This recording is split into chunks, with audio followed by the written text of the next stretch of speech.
Christ!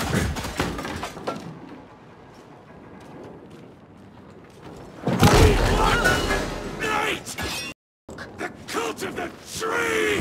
Beautiful! All right! Alan Wake 2 is tough, that much is very clear. So I put together a video about 9 tips and tricks to make it easier. Here in part 2, we'll cover Saga Anderson's side of the adventure, where I'll be discussing topics such as the weapons and their corresponding upgrades worth choosing, as well as the bracelet charms that should be equipped. We'll also go over how to deal with the enemies she'll be facing, including those pesky wolves. And by the end of this presentation, we'll learn to maximize a most effective attack combination, which will help us finish the game. Okay, let's begin.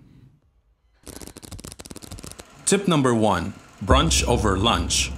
It's highly recommended that we gather weapon fragments found within lunch boxes as soon as possible, because upgrading our arsenal is one half of what makes up Saga's character build.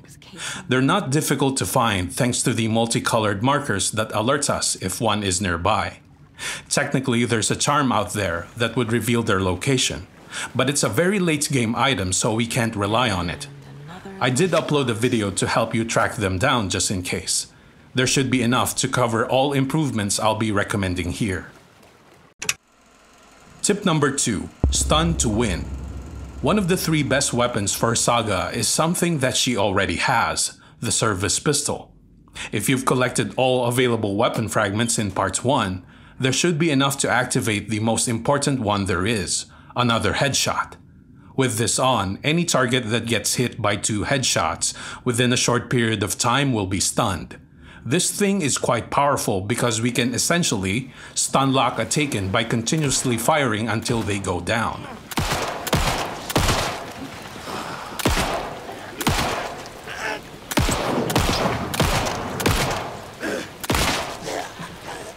The other useful upgrade is more bullets, which does as its name suggests.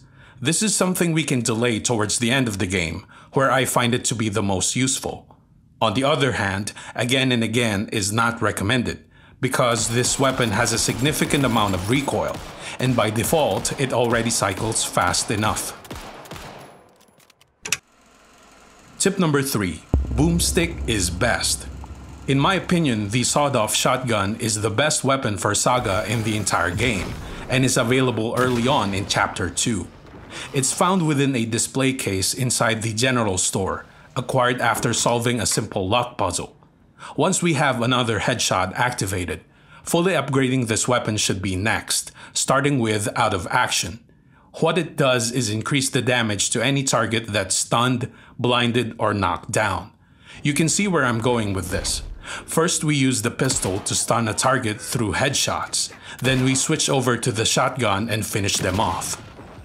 This highly effective combination is Saga's offensive bread and butter, which will carry her throughout the entire game. When fully upgraded, it even surpasses the pump-action shotgun introduced much later. After testing both weapons that use the same ammo, the sawed-off's damage output is superior, and the 2 rounds limitation is offset by the faster reload upgrade. And thanks to the other one called Ready for More, this weapon will even heal our character every time she eliminates a target. It's extremely powerful.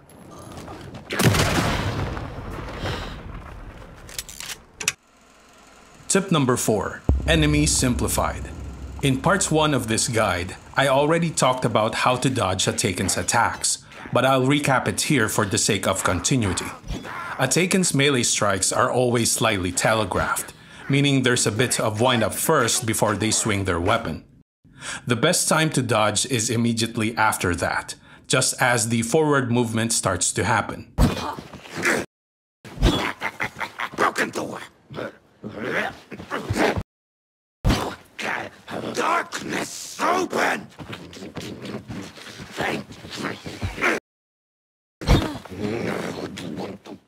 If Saga is too close, they might also try grabbing her, which is a lot faster and harder to dodge, so it's important to maintain some distance while fighting them. This timing also works against those bigger ones wielding a heavy weapon, Their attacks are also highly telegraphed and are vulnerable to our combo.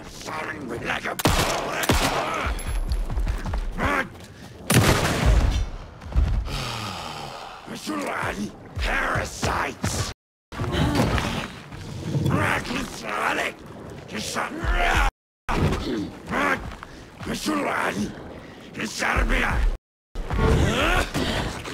Motorcycle club!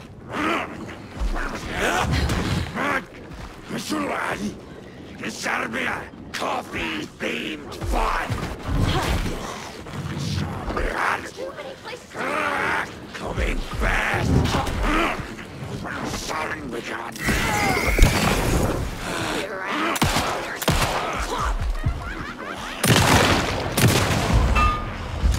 As for the axe throwers, a sound effect can be heard just before they hurl their weapon. The right time to evade is after we hear that. Just dodge to one side, alternating between opposite directions.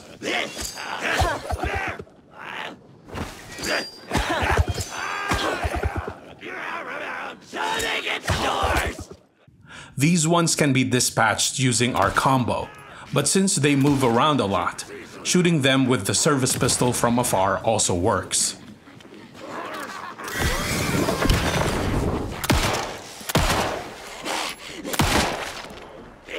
There's also a unique type of Taken that seems to be swimming in midair.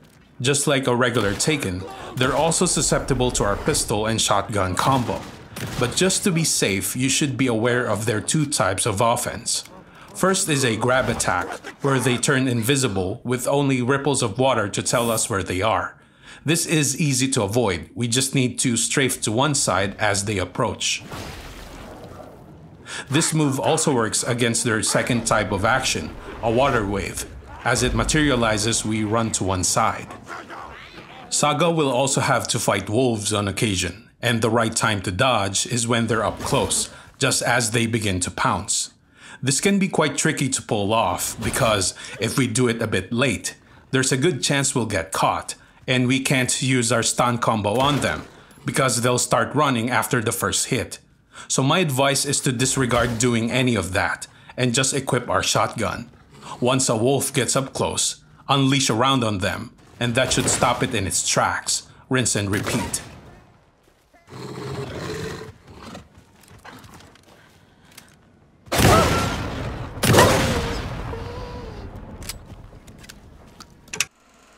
Tip number 5, Trifecta. Once we've unlocked a few additional inventory slots, Saga can now comfortably carry up to 3 weapons at a time. We already know about the first 2, and the pump-action shotgun is no good, as I've mentioned earlier. This leaves our possible selection down to the crossbow or the rifle. The purpose of the third weapon is twofold. One of them is to assist the pistol and the shotgun, which means if the ammo of those two starts to dwindle, we use the third weapon as a substitute until we've amassed enough reserves to continue using them. Second is to extend our offensive capability at a given time, because this game is well known for making us reload while facing down an enemy. To minimize those situations, we can start off a fight using that third weapon to pick off one or several targets before switching to others. The crossbow has a tremendous power rating, but there's no guarantee that a Taken will go down in one headshot. There are even those wearing a deer mask that oftentimes would stop the bolt. When upgraded, it can fire up to 2 shots at a time, which is great if the reload time wasn't so slow. And its animation also makes the camera tilt downwards, which means evading attacks is more difficult. In theory, we can enhance its damage through pull the string upgrade, but the power difference is not impressive, and it also means we'll have to hold our aim for a few seconds before shooting, which is not ideal. It has too many caveats, which makes the rifle a much better option. This one has an upgrade called K-Shot that increases its damage capability once it zooms in while aiming down. To make things even better, there's another one called Way Home, which enables the rifle rounds to punch through a Taken's darkness shield, bypassing the need to do a flashlight boost beforehand. As for feedback loop, which increases its firing rate upon consecutive successful hits, this is the very last upgrade I activated, right after the pistol's more bullets. It's very powerful indeed, there's just one problem. The rifle is an endgame weapon, introduced much later in the story. So my advice is to utilize the crossbow in the meantime, because it's certainly better than not having a third weapon at all. We'll use it in its default state, and save our weapon fragments for the rifle once we retrieve it.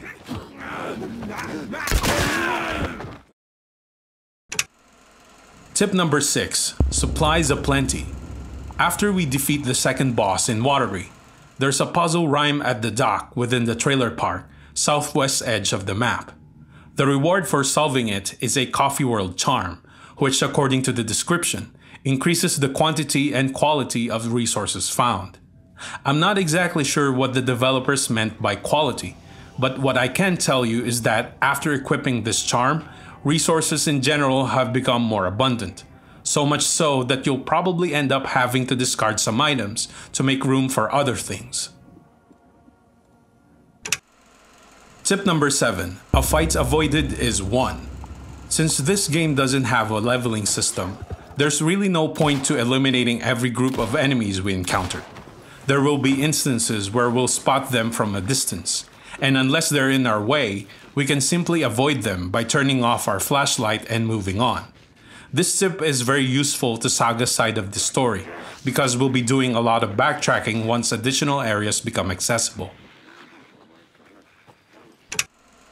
Tip number 8. Mark and grab. Right before the endgame is activated, we'll have the chance to revisit every area we've been to. Before you do that, it's important that we go to Watery first and say hi to Mayor Setter found inside this bar.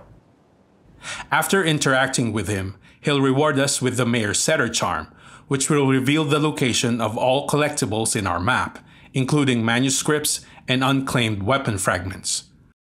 As for the cult stashes, there's a map inside the Kalevala Knight's workshop that would mark all their locations. And for tip number 9, Stun City. As mentioned earlier, the pistol and shotgun combo is the most effective attack Saga has, and believe me, we can enhance this even more. First is through an item called the Hammer Charm that makes all of our shots potentially stun a target.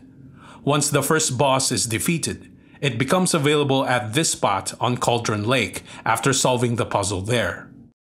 To top this off, we have another one called Anchor Charm that can make our flashlight boost potentially stun a target. It can be retrieved at Billy's Boatyard in Bright Falls after we defeat the third boss.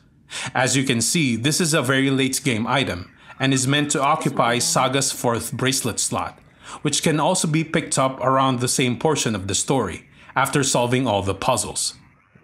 Think about that for a minute.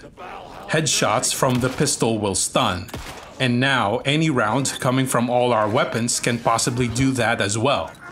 If we practice our evasive moves, enemies will be thrown off balance, and that is if the flashlight boost doesn't stagger them first. One way or another, our foes will be stopped in their tracks, and all we need to do is finish them off. Okay.